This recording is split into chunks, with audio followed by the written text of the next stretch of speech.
Järjestysmiehet. Jari Lehto.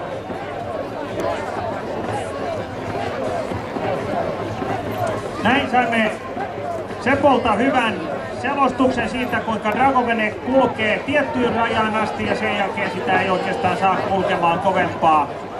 Ja se on vielä mahdollista pilata sekin vauhti sillä, että tahti menee sekaisin, mutta nyt tässä lähdössä ykkösradalla Pisnode, Tervo Fischer, Ilmarinen, Autobar ja siellä vähän kolaroidaankin kohta Sisko, Servisair ja Titari.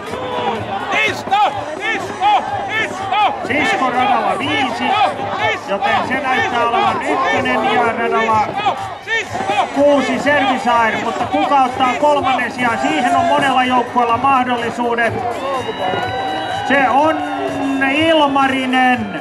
Ilmarinen on kolmantena tässä, mutta siis aikojen perusteella.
Sitten ollaan valmiita tämän kiertopalkinnon luovuttamiseen.